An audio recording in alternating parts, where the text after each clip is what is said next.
É uma alegria a gente estar junto como família. Podemos assentar? Nós estamos hoje no segundo domingo do Advento. E é um momento especial, né? Tá bom aqui embaixo? Tá bom? Ok? E a ideia do Advento para mim é muito especial porque é aquele momento da expectativa. A vinda do Natal, né? Como a Nathalie falou, é especial para nós. Mas não é só porque é uma data comemorativa. É especial porque Deus tem projetos para cada um de nós. E a cada Natal eu vejo esses projetos se tornando mais próximos, mais perto da ação, da graça, do mover de Deus. Deus tem sustentado a mim e a você e não é por acaso, mas porque Ele tem um propósito. Eu queria, antes de nós compartilharmos a palavra, né, a gente está falando sobre graça, né? E é sempre bom nós estarmos alegres por esse momento de gratidão. Queria compartilhar com você uma piadinha. Tinha no zoológico um canguru que vivia fugindo do cercado. Os tratadores sabiam que ele pulava alto e construíram uma cerca de 3 metros de altura. Não adiantou. O canguru sempre fugia. Então eles ergueram a cerca para 6 metros de altura.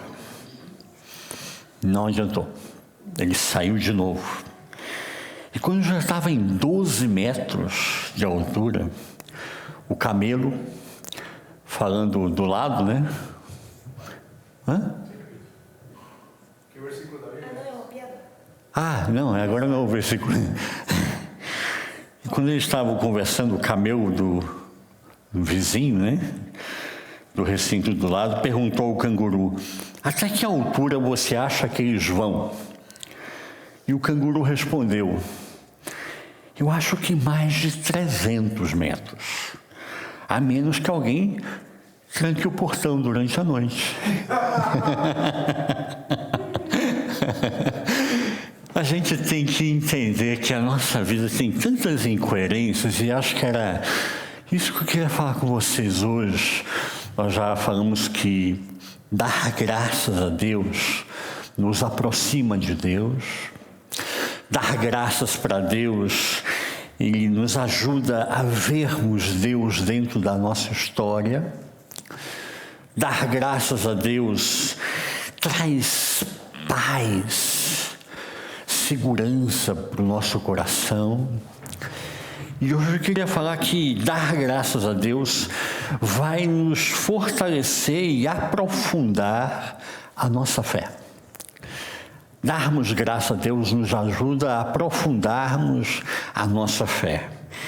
Eu queria compartilhar agora assim um texto com vocês de Jó. Jó capítulo 42. A gente vai ficar hoje em Jó, capítulo 42, capítulo 1, depois o Salmo 136, que a gente leu na abertura, e por último um texto de Paulo, que está lá em 1 Timóteo, capítulo 6. Mas agora Jó capítulo 42, o texto de Jó sempre me tocou profundamente. Jó é um livro que a gente tem que ler em diversos momentos da nossa vida. Quando a gente está muito eufórico, muito feliz, está tudo bem, está tudo dando certo, lê a Jó, para dar uma baixada na bola. Para você ver que as coisas nem sempre são perfeitas, maravilhosas, tudo dá certo, né? Não é sempre assim. Quando a gente está muito triste, quando está deprimido, está angustiado, lê a Jó. Mas Jó de novo, pastor? Sim, lê a Jó. Porque Jó tem uma experiência com Deus tão forte, Deus transforma tão fortemente a vida de Jó, que a gente acaba percebendo que se Deus fez com Jó, pode fazer comigo, pode fazer com você, pode fazer com cada um de nós, né? E Jó capítulo 42 diz assim, está lá na tela: havia um homem na terra de Uz, cujo nome era Jó, homem íntegro, reto, temente a Deus, que se desviava do mal. Nasceram-lhe 7 filhos e 3 filhas. Possuía ele 7.000 ovelhas, 3.000 camelos, 500 jumentas juntas de bois e 500 jumentas, tendo também muitíssima gente ao seu serviço, de modo que este homem era o maior de todos do Oriente. Iam seus filhos à casa uns dos outros, e faziam banquetes, cada um por sua vez, e mandavam convidar as suas 3 irmãs para comerem e beberem juntos com eles. E sucedia que, tendo decorrido o turno de dias de seus banquetes, enviava a Jó e os santificava, e levantando-se de madrugada, oferecia holocaustos, segundo o número de todos eles, pois dizia Jó. Eu estou lendo o texto junto com vocês? Não, né? O senhor falou 42, mas eu acho que é um... Então vou estar no 42, então, perdão. É que eu vi lá e me distraí. Jó, então, respondeu ao Senhor: bem sei eu que tudo podes e que nenhum dos teus propósitos podem ser impedidos. Quem é este que, sem conhecimento, obscurece o conselho? Por isso falei do que não entendia, coisas que para mim eram demasiado maravilhosas e que eu não conhecia. Ouve, pois, e eu falarei, e te perguntarei, e tu me responderás. Com os ouvidos eu ouvira falar de ti, mas agora te veem os meus olhos. Até aqui, Jó 42, de 1 a 5. Esse texto de Jó, para mim, ele fala muito. Agora, se a gente volta para Jó capítulo 1, a gente entra no contexto, né? Que Jó era um homem temente a Deus. É um homem que adorava a Deus, é um homem que servia a Deus, é um homem que tinha uma família que, ainda que a família viesse a pecar, ele ia lá, santificava, como eu li no início, né? Enganado, né? Vocês me perdoem, e ele sacrificava pelos filhos. Talvez um dos filhos tenha pecado, então ele já antecipadamente orava e intercedia pelos filhos e sacrificava pelos filhos. Era um homem que tinha uma fé muito forte, muito clara. E o texto, logo no capítulo 1, isso se torna tão evidente, não só pela riqueza de Jó, não é questão de riqueza, é questão da devoção de Jó. E o capítulo 1 é muito interessante. Eu vejo em Deus um senso de humor muito grande.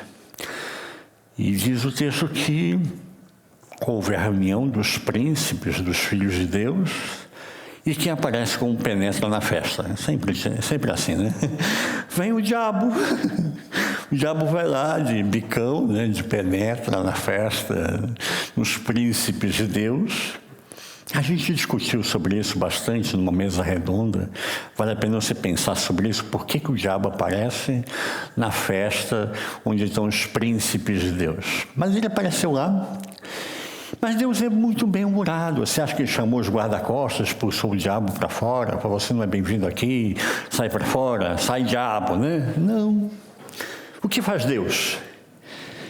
Ele olha para o diabo e fala assim... De onde você vem, o diabo? E ele vem de rodear a terra. Passei fevereiro, carnaval no Brasil, passei, né, meio do ano, fui para as Maldivas, depois fui, né, em outubro, fui para os Estados Unidos por Halloween, né? Estou rodeando a terra, né? Essa parte foi eu que estou colocando. E ele diz, você viu lá na terra, por um acaso... Talvez tenha percebido, não sei. Você viu o meu servo Jó lá? E eu acho isso, assim, uma perspicácia e assim, uma ironia, uma sagacidade de Deus, né? Provocando o diabo. E o diabo, lógico, cara, todo mundo conhece Jó. E a primeiro momento pode parecer assim, parece uma novelinha, né? Uma historinha, né? Mas não é. Em diversos momentos, Jó foi citado na Bíblia como um livro verdadeiro. Está dentro da tradição judaica, Jó, como um dos 4 livros mais importantes do Antigo Testamento. Você tem Provérbios, tem Salmos, você tem Jó e tem Eclesiastes. Esse é o centro da fé judaica. E Jó é tão forte que o judeu ainda hoje, ele recita o Jó, aprende a decorar o livro inteiro de Jó. E a gente fica muito na desvantagem, né? Eu não sei nenhum capítulo que tirar o livro todo, né? Decorado, né? Mas é interessante que, nesse momento, a provocação de Deus, para mostrar para mim e para você que você e eu somos conhecidos. O diabo conhece a mim e a você. O diabo sabe quem sou eu. E os anjos também. Os anjos sabem quem você é. E dá um friozinho na barriga, né, quando eu falo isso, né? Nossa, pastor, ai meu Deus. Porque quando eu estou em casa, não tem câmeras, né? Não é um Big Brother, né? Estou em casa, sozinho. Eu acho que sou só eu sozinho, e não estou sozinho. O diabo sabe o que eu estou fazendo, e os anjos sabem o que eu estou fazendo, e Deus, que é onisciente, muito mais. Mas eu acho nessa provocação um primeiro alerta para nós. Deus pergunta para o diabo, você viu meu servo Jó lá na terra? Ele disse, vi, conheço quem é Jó. E ele fala, um homem bom, fiel, temente a Deus. E aí o que o diabo faz? Ele faz sempre o mesmo jogo. O diabo nunca foi criativo, entendam isso. O diabo sempre vai fazer as mesmas jogadas. Uma das coisas que eu acho que o diabo nunca poderia ser humorista, porque ele ia contar sempre a mesma piada. Não ia ter graça. Se ouviu a primeira, na segunda já daquele sorriso amarelo, na terceira você nem ri mais, né? Porque não tem graça, né? Ele não é criativo. E aí ele fala assim, lógico que Jó é assim. Porque você dá tudo para ele, você mima Jó, né? E eu já ouvi gente falar assim, Deus me mima, né? Você mima Jó, mas Deus não mima ninguém, gente. Pare de bobeira, Deus não mima ninguém. E ele fala assim, como assim mimo Jó? E ele fala, você dá tudo para ele, tem riqueza, tem gado, tem ovelhas, tem camelos, tem uma família grande, todo mundo parece, né, que os filmes de novela, né? Aqueles filmes perfeitos, família, a gente brinca em casa, né, família Doriana. Já viram essa brincadeira? Propaganda da família Doriana no Brasil? Aí tinha que a família perfeita, vem, passa manteiga no pão e era tudo perfeito. Então eles não brigam dentro de casa, marido e mulher não brigam, filhos não brigam, não tem problemas financeiros, não tem dívidas para pagar. Não, é a família Doriana, entendeu? E essa é a família de Jó. E é interessante nesse momento que ele fala assim, você pensa que Jó me adora por isso? Pode tirar tudo. Só não toca em Jó. Pode tirar tudo. E você vê no final do capítulo 1, um terremoto, um desastre, uma catástrofe. A família de Jó está reunida, os filhos, as filhas, todo mundo reunido. Vê um vento, cai o teto da casa e morre todo mundo. Morreu um filho, um pai enterrar um filho é uma dor sem tamanho. Mal ele está falando, vem outro já anunciar, olha, seus camelos foram roubados, outro diz, veio uma enchente, levou o seu gado, e assim por diante, ele perde tudo. Num só dia. E aí, se você ler comigo na parte final do capítulo 1, versículo 21, Jó, o que faz diante dessa catástrofe? 21, ele disse, nu saí do ventre da minha mãe, e nu tornarei. O Senhor deu, o Senhor tirou. Bendito seja o nome do Senhor. Quando eu olho isso, eu falo assim, que fé é essa? Que fé é essa? Que ele perdeu todos os filhos, as filhas, imagine os netos, tudo em um só dia. Os bens eu posso até entender. Perdeu as vacas, os camelos, né? Foi embora. Vão-se os anéis, ficam os dedos, a gente brinca, né? Mas ele perdeu a família inteira, só ficou com a mulher dele. E já ouvi alguns pastores pregar sobre isso, né? Quando eu vou falar de encontro de casal, eu falo, coitado de Jó, né? Que até a mulher dele falou assim, tá, agora amaldiçoe Deus e morra. E falou assim, coitado de Jó que ainda ficou com essa mulher, mas ficou com ela, recuperou tudo depois de novo. Não separou dela, não, ficou com ela.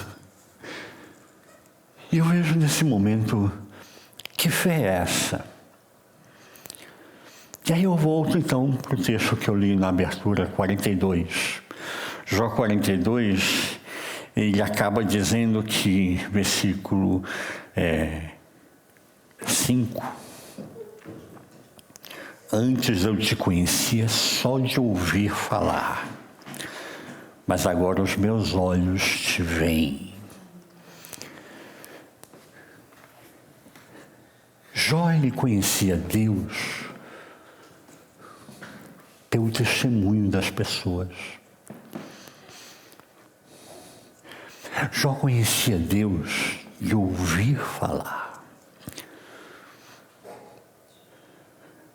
Eu acho que uma das coisas mais fortes que nós temos, e eu gostaria que isso voltasse a acontecer, é o testemunho no meio do culto. É o ato de darmos graças por algo que aconteceu conosco. Wesley falava que a gente tinha que dar graças em todo e qualquer momento. E ele incitava as pessoas, deem graças por aquilo que aconteceu essa semana, esse mês. Não aquilo que aconteceu ano passado, já foi. Agora é hora de você dar graças por aquilo que está acontecendo, fresquinho, na minha e na sua vida. E ele incitava as pessoas, né? Se tivesse microfone na época, eu imagino que ele botaria o microfone na boca da pessoa. Mas ele incitava as pessoas para falar assim, qual é a graça dessa semana na sua vida? E a pessoa que dissesse assim, eu não tenho graça, então você tem que orar, meu irmão, porque na vida do homem de Deus, da mulher de Deus, tem graça todo dia. Todo dia. Até Deus estar vivo, de você estar vivo aqui, é uma graça. E interessante porque nesse momento que eu me deparei com essa visão de que Jó, ele era temente a Deus, tinha toda essa fé, deu graças a Deus quando perdeu tudo. Deus deu, Deus tirou, bendito seja o Senhor. Mas ele conhece Deus só de ouvir falar. Ele conhecia Deus da experiência do outro. O outro tinha experiência com Deus, contava, ele falava assim, que Deus maravilhoso. O outro contava as bênçãos que ele estava recebendo, a ação de graças, ele dizia, que Deus maravilhoso. O filho dele ia pecar, ele já sacrificava, pedindo perdão a Deus pelo filho que talvez fosse pecar, porque ele entendia que Deus maravilhoso.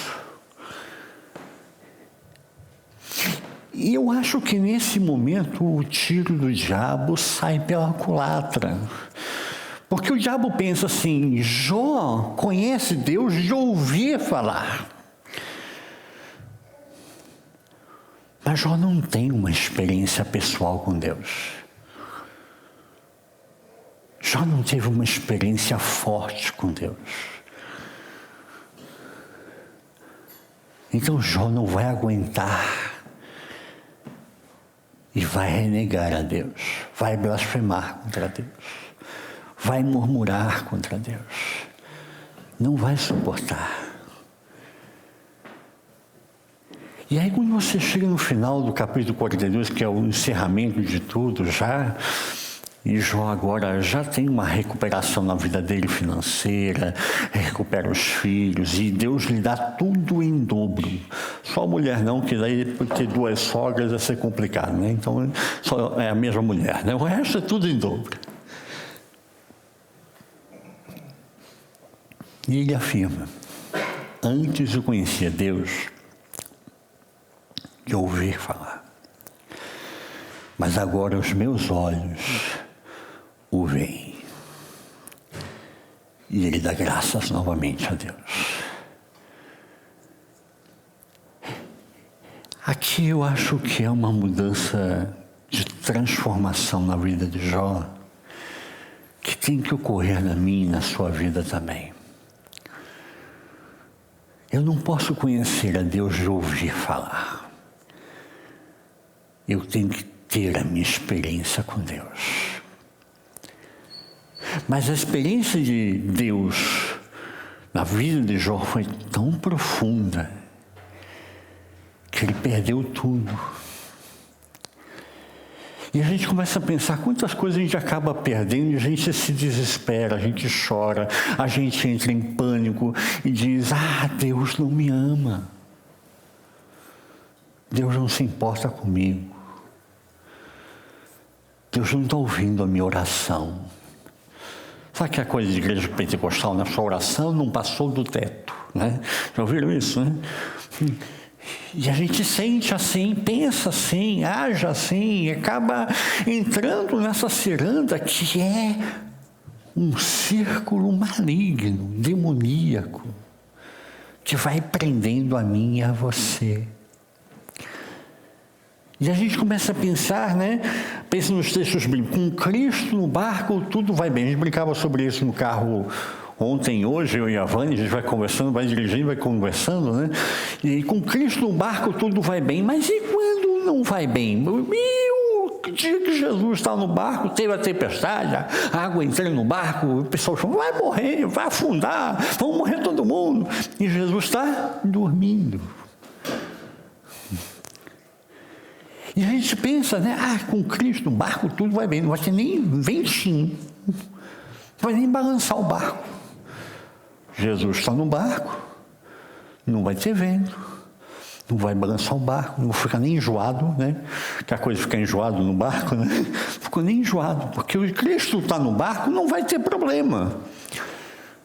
Mas então eu tenho que arriscar a Bíblia, gente.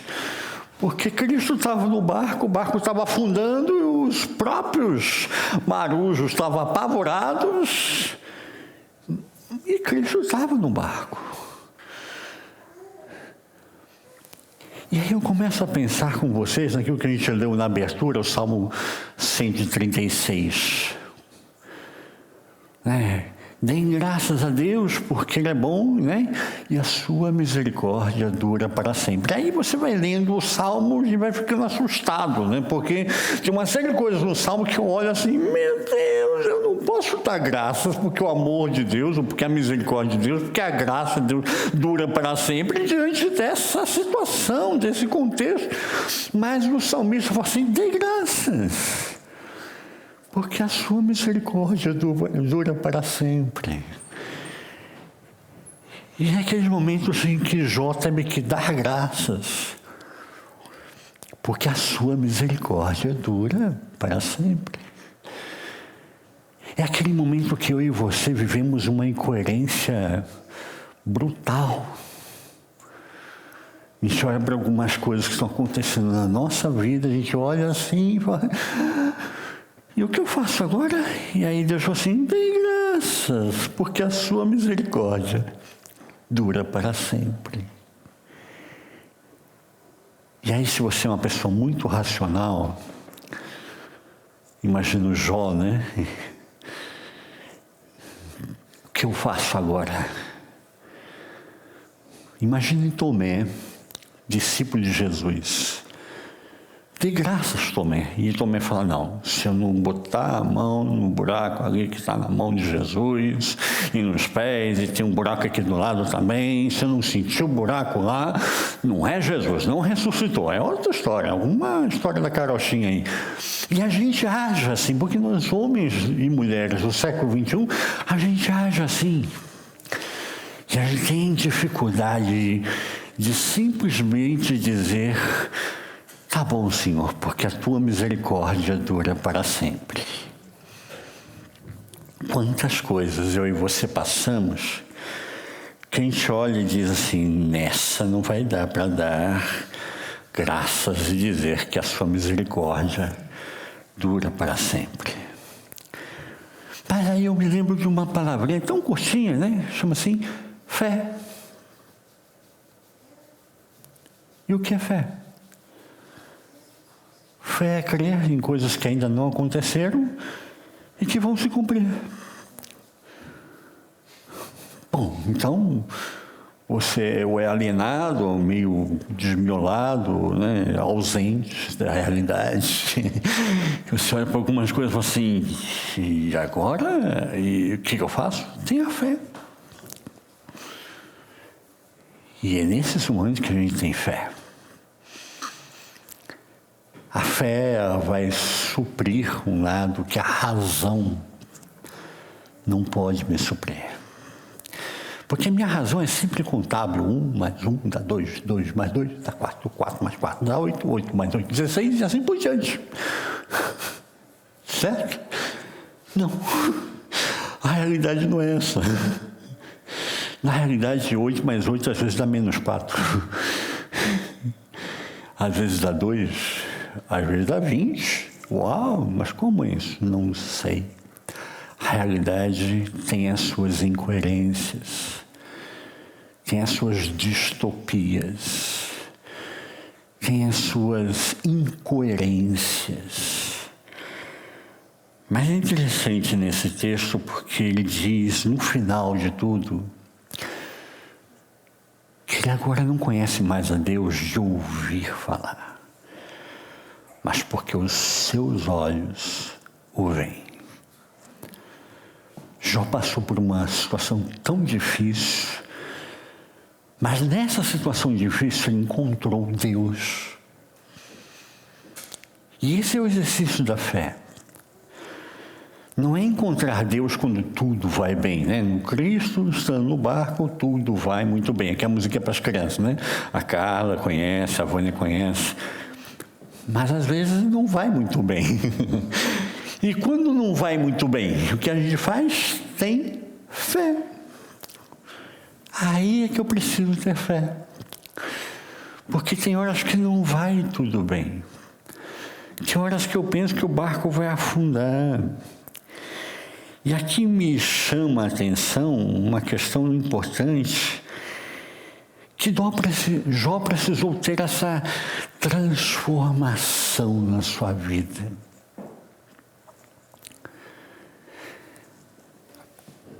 A palavra de Deus lá em Romanos 10, 17 diz que a fé vem pelo ouvir, e ouvir da palavra de Deus.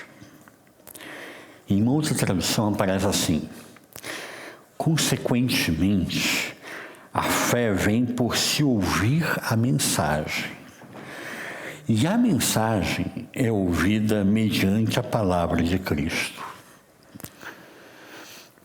A gente acaba fazendo uma redução do texto. A palavra vem pelo ouvir e ouvir da palavra de Deus. Então, se eu ouço a palavra de Deus, eu vou aumentar a minha fé. Certo? Errado. A gente aprendeu isso a vida toda. A fé vem pelo ouvir. E o ouvir vem pela palavra de Deus. A fé vem pelo ouvir as ações de graças, os testemunhos que as outras pessoas estão dando. Essa é a fé primária de Jó. Ele tinha uma fé de ouvir falar. Porque os outros falavam, ele ouvia e falava, que Deus maravilhoso. Mas a fé não vem pelo ouvir a palavra de Deus, a fé vem pelo ouvir, vírgula. E o ouvir vem pela palavra de Deus.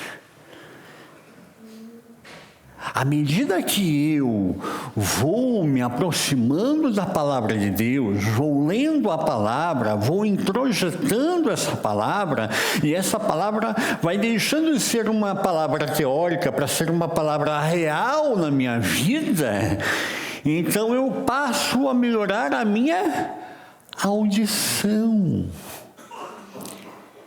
Eu passo a ouvir melhor. E porque eu passo a ouvir melhor, é que vem a fé. Então, na ação contrária, se a gente for trabalhar aqui o princípio contrário, eu preciso ter intimidade com a palavra para poder ouvir. E aí fica uma pergunta. Nós estamos vivendo hoje um contexto de medos, de inseguranças, de ansiedades. E a arma mais utilizada hoje na mídia é botar medo. Porque o novo presidente vai fazer isso, porque o fulano vai fazer aquilo, porque esse é o projeto da temática global, já está na agenda global, e a gente começa a ouvir isso, e o que acontece com o meu e com o seu coração? Fica ansioso, angustiado. E a gente começa a pensar que nós não temos fé. Mas não é que você não tem fé. Depende do que você está ouvindo. Se eu for dar muito ouvido a esses princípios e teorias da conspiração, como fica o meu coração? Sem fé, angustiado, amargurado. E eu acho que já não tem saída. Mas se eu consigo equilibrar, e a gente sempre fala isso, né? Barth falava assim, em uma das mãos a gente tem um jornal. Mas na outra mão, nós temos que ter a Bíblia, a palavra de Deus. Se eu for só olhar para o jornal e eu guardo a Bíblia na gaveta, né? Como fica o meu coração? Ansioso, angustiado, amedrontado, desesperado.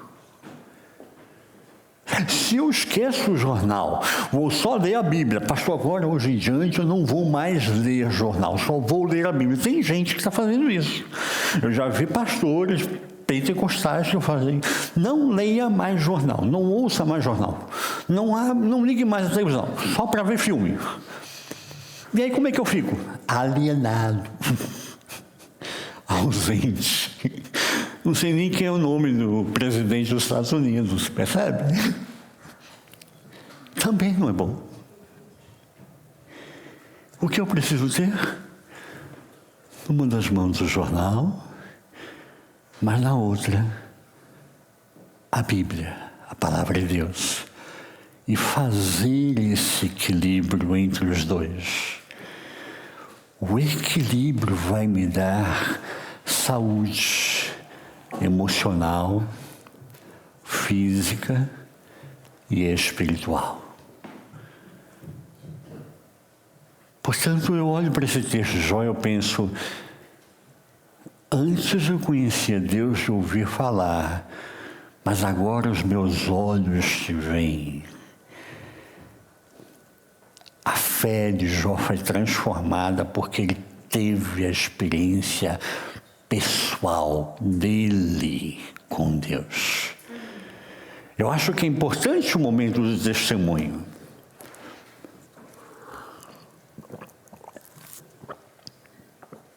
Bons testemunhos são importantes para a minha fé, para a sua fé. Porque a fé vem pelo ouvir. Então eu preciso ouvir testemunhos do que está acontecendo na vida da Aline, na casa do Lázaro, na casa do Mauro. Isso é bom para mim, é bom para você. E a gente começa a ouvir assim, se Deus está agindo assim na vida do Marco, vai agir na minha também assim. Isso ajuda a minha fé. Mas eu não posso conhecer a Deus de ouvir falar. Eu preciso que os meus olhos o vejam. E quando Jó declara isso, muda tudo. Tudo é transformado. E isso é dar graças. Dar graças não é alienado e, como vai, Marco Antônio? Tudo vai bem, pastor. Está um desastre, muito problema, e não sabe como vai pagar a fatura amanhã, segunda-feira, mas tudo vai bem, pastor. É alienado. Como vai a sua vida, Marco Antônio? Olha, pastor, a gente está lutando, mas Deus tem abençoado. Vai dar certo. Vai dar certo. Porque Deus tem um propósito. Embora esse propósito não tenha chegado ao fim, mas vai chegar. E essa foi o erro de Satanás com Jó, e esse é o erro de Satanás com você e comigo. Pensando que se tirar algo de mim, eu vou me desesperar e vou dizer assim, Deus não me ouve mais. Eu pensei que era pastor, né? E até tinha uma carteirinha de pastor, ia chegar no céu com a carteirinha de pastor, e ia ter uns tapetes vermelhos estendidos para mim, porque eu sou pastor, e nada disso está acontecendo. Percebe? Não depende disso. Porque meus olhos veem a Deus. E esse é o convite de Jó. Que os seus olhos vejam a Deus na sua vida e na sua história. E isso é que nos alegra. E eu queria encerrar então com o texto de Timóteo. 1 Timóteo capítulo 6. Diz assim, todos os servos que estão debaixo do jugo considerem seus senhores dignos de toda a honra, para que o nome de Deus e a doutrina não sejam blasfemados. E os que têm senhores crentes não os desprezem, porque são irmãos. Antes os sirvam melhor, porque eles que se utilizam do seu bom serviço são crentes e amados. Ensina essas coisas. Pausa. Paulo está falando para quem? Para a igreja. Que igreja? Escravo. Já leram isso no texto? E ele falou assim, são escravos.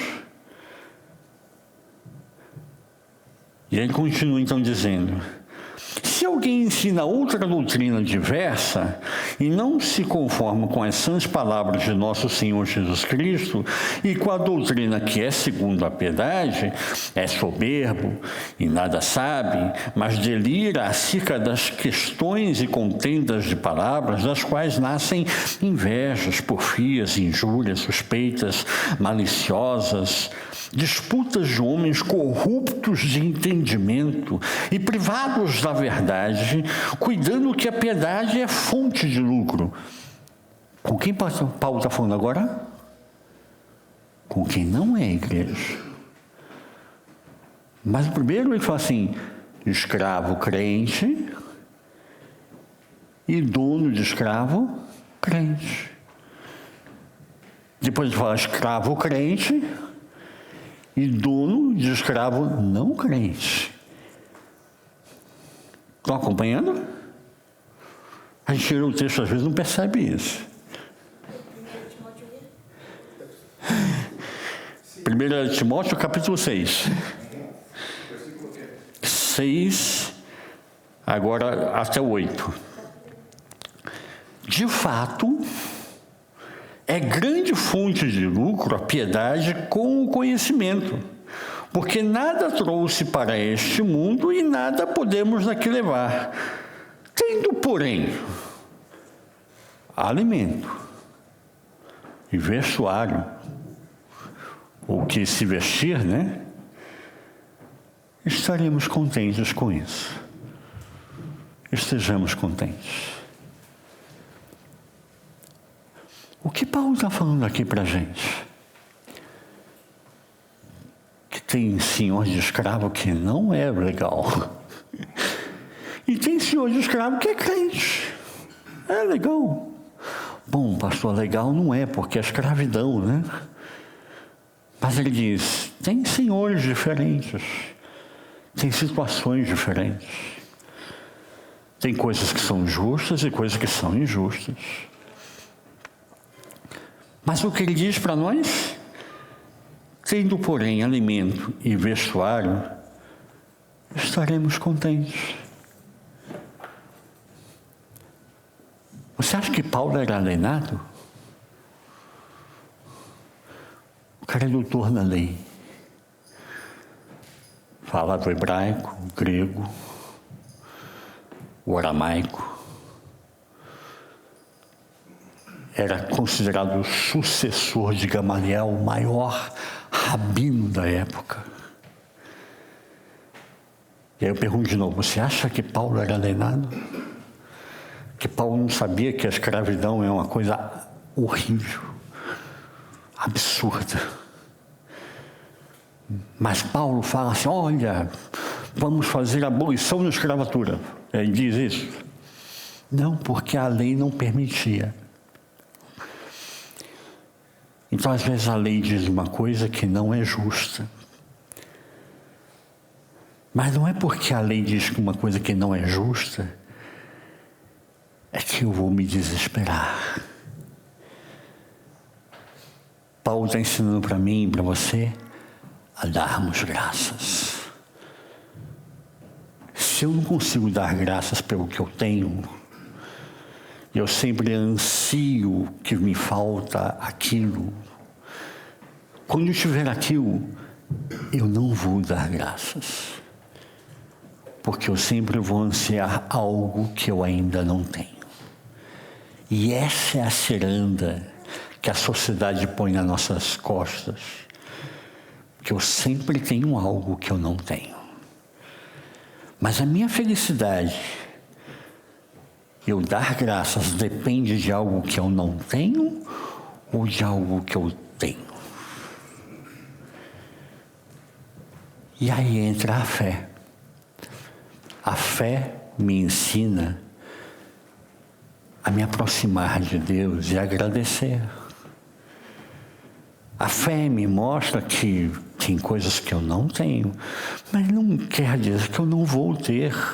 Ou talvez eu nem vou precisar ter, vamos falar a verdade. Quantas coisas que eu achei que era super legal, você já deve ter passado por isso, aqueles canal de compra, né? Você compra aquele negócio, uau, chega em casa, você abre o embrulho e fala assim, dá para devolver? Que não serve para nada isso aqui. Quantas coisas que eu acho que eu vou precisar ter e depois eu percebo assim, nunca precisei, não precisa. E a sabedoria é dar graças pelo que eu tenho. E é esse o princípio que a gente tem trabalhado todos esses domingos e vamos continuar. Hoje é apenas o segundo domingo do Advento. Mas vai continuar batendo nessa tecla para entender, introjetar o que é dar graças. E para mim, dar graças é a afirmação de Jó. Antes eu conhecia Deus de ouvir falar, mas agora os meus olhos o veem. Eu quero convidar você a ver Deus na sua vida e agradecer pelo que você tem. Nós vamos participar da mesa do Senhor, da ceia, e eu quero convidar você a pensar nisso que eu trouxe a você. O que eu tenho hoje, eu posso dar graças? Eu posso dar graças? Será que eu preciso ter algo diferente para começar a dar graças? Não, eu posso dar graças com o que eu tenho hoje. E eu posso dar graças. E é esse exercício que eu quero fazer com você hoje. Com você que está me ouvindo, você que está acompanhando pela internet. Dê graças pelo que você tem hoje. Não pelo que você vai ter. Porque pode ser que a gente nem tenha. Se Jesus voltar amanhã, eu vou ficar contente da vida, porque eu não vou ter que pagar minhas contas, vai ter uma série de coisas que vai ficar aí para trás mesmo, e lá no céu vai ser muito melhor. Então talvez eu nem tenha. Mas isso não me impede de dar graças hoje, porque os meus olhos veem a Deus na minha e na sua história. A palavra de Deus diz que Jesus, na última noite que foi traído, ele pegou o pão, deu graças e disse: isto é o meu corpo que é dado por vós. De semelhante modo, ele pegou o cálice de vinho e disse: isto é o meu sangue derramado por vós. Comei dele todos, bebei dele todos em memória de mim, para a remissão de pecados, para a ressurreição do corpo e para a vida eterna. Quero convidar você a fechar os seus olhos e orar comigo nesse momento. Pai, nós te agradecemos, ó Deus, te damos graças pelo que nós temos. Te damos graças, ó Deus, por tantas bênçãos, tantas vitórias que temos tido em Cristo Jesus. Se hoje fosse o nosso último dia na terra, nós teríamos muitas histórias para contar de bênçãos que nós recebemos. E foi a tua graça. Foi porque a tua misericórdia dura para sempre. Por isso, ó Pai, nós colocamos diante do teu altar agora a nossa vida.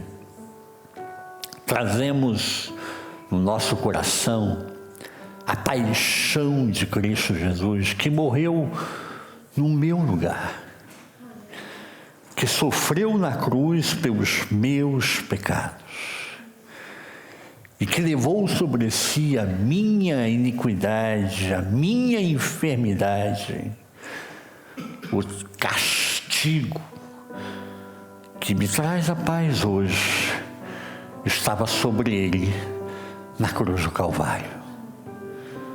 Mas muito mais do que a paixão, eu trago no coração a ressurreição de Cristo Jesus, que ressuscitou, que está vivo à direita de Deus Pai como nosso advogado, intercedendo pela nossa vida, pela nossa causa, a cada dia, a cada segundo, a cada manhã, a cada momento da nossa história. Junto ao justo juiz, Deus Pai, mesmo com as acusações do promotor Satanás. Mas Jesus é fiel. E por isso, ó Pai, nós podemos te dar graças essa noite. Te agradecer porque Tu tens sido fiel para conosco. Tem nos abençoado e tem nos fortalecido em Cristo Jesus. Pedimos agora, ó Pai, que abençoes as dádivas do pão e do vinho essa noite. E juntamente com esses elementos, nos dê o Teu Espírito Santo, nosso amigo, nosso companheiro de todas as horas, hoje e sempre. Amém. Quando eu e você comemos o pão, nós fazemos parte do mesmo corpo de Cristo Jesus, da família de Jesus. Como filho, como filha, você é convidado a sentar na mesa e comer junto. Eu sou da época que as crianças tinham uma mesa separada para as crianças. Você é dessa época? Os adultos comiam numa mesa e as crianças comiam na outra. Hoje a gente estava em família e a gente falou assim, não, vamos chamar as crianças para comer juntos. E olha que se fala assim, eles não são mais bebês, né? Já estão grandes, tem que sentar na mesa e comer com a gente. E esse é o convite de Deus para mim e para você. Estarmos na mesa do Senhor e comermos juntos como filhos e filhas de Deus. Comemos o pão que é dado por vós.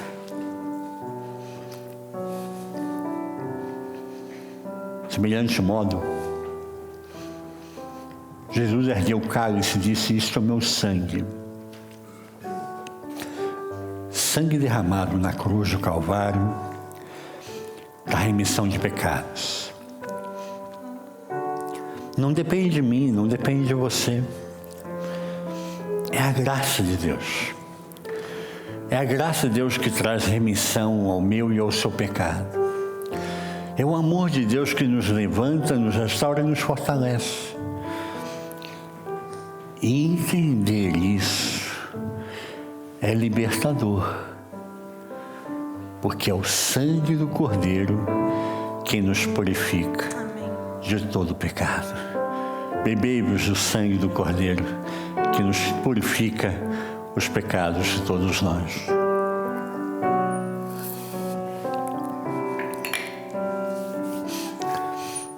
Que essa noite a gente saia daqui levando o nosso coração fé. Fé porque nós temos visto Deus agir na minha e na sua história.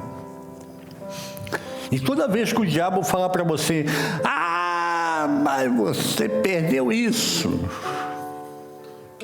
Deus deu, Deus levou, bendito seja o nome do Senhor. Por quê? Porque a sua misericórdia dura para sempre.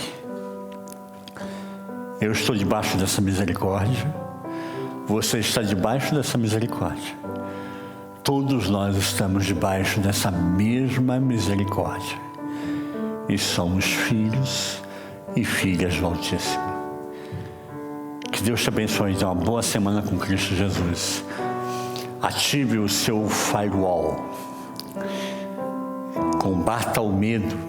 Ative o firewall. Quando vê o medo lá, você põe o antivírus lá, o firewall. Ative o seu firewall. Durante a semana vai vir. Veio na minha. Não sei se vai vir na de você, mas na minha veio. A empresa que eu trabalho perdeu o contrato. O senhor está desempregado? Pode ser. Não sei. Deus é quem sabe. Deus deu. Deus tirou. Bendito seja o Senhor. Mas por que eu posso dar graças? Porque a sua misericórdia dura para sempre. Amém? Então, uma boa semana com Cristo Jesus. Deus te abençoe. Vá na paz.